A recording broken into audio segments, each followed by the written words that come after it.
అటవీ శాఖ కఠిన నిబంధనల వల్ల ఉమ్మడి ఆదిలాబాద్ వరంగల్ జిల్లాల్లో అటవీ సమీప గ్రామాల ప్రజలు తీవ్ర ఇబ్బందులు పడుతున్నారని మంత్రి సీతక్క అన్నారు. ప్రజల తరపున వారి సమస్యలను ఎమ్మెల్యేలు తమ దృష్టికి తీసుకువస్తున్నామని అన్నారు. అందుకే ఈ సమస్యకు శాశ్వత పరిష్కారాలు చూపించాలి అనే ఉద్దేశంతో అటవీ శాఖ, పంచాయతీరాజ్, గ్రామీణాభివృద్ది శాఖ, రోడ్ల భవనాల శాఖ, ఐటీడీఏ శాఖలతో సమన్వయ సమావేశం ఏర్పాటు చేశారు. అడవి చట్టాల అరణ్య చట్టాల పేరు మీద ప్రజలను ఇబ్బందులకు గురి చేయవద్దని అన్నారు. సరైన రోడ్డు లేకపోవడం వల్ల ఆపత్కాలంలో అంబులెన్స్లను కూడా వేయలేకపోతున్నాయని అన్నారు. ఇక అడవుల్లో సరిహద్దుల్లో ఉండాల్సిన చెక్ పోస్టులను గ్రామాల్లో ఏర్పాటు చేసి ఇబ్బందులు పెడుతున్నారని అన్నారు. మానవీయ కోణంలో అధికారులంతా సహకరించాలని అన్నారు.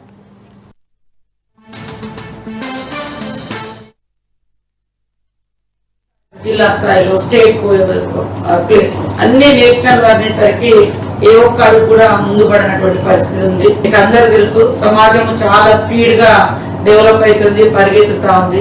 ఈక్వల్ గా కాదు, కనీసం దాంట్లో 10% కూడా అటవీ గ్రామాల నుంచి ప్రజలు ఆ స్థాయిలో కమ్యూనికేషన్ కనెక్టివిటీ లేక మరి వెనుకబడిపోతున్నారు. కాబట్టి అవి కొన్ని ప్రాబ్లమ్స్, కనీసం హాస్పిటల్ కట్టించుకోలేకపోతున్నాం, ఒక స్కూల్ కట్టించుకోలేకపోతున్నాం, ఒక ఇల్లులు, ఇప్పుడు ఇందిరమ్మ ఇల్లులు వస్తే అవి కూడా ఆగిపోతా ఉన్నాయి. లేదా ఆల్రెడీ రోడ్డు, ఎగ్జిస్టెడ్ రోడ్ ఉన్నది, దాని మీద ఒక మళ్ళీ రిపేర్స్ తీసుకోలేకపోతున్నాం. మీరు సహకరించే విధంగా ఉండాలని, డెవలప్ కావాలంటే చాలా కష్టం అవుతుంది. అటు ఆసిఫాబాద్ కానీ, ఆదిలాబాద్ కానీ, నిర్మల్ కానీ, ఊట్నూరు సైడ్ కానీ, లేదా ఫారెస్ట్ ఏరియా, దాదాపు ఉమ్మడి ఆదిలాబాద్ జిల్లా అంతా కూడా ఫారెస్ట్ కి మీకు వస్తుంది.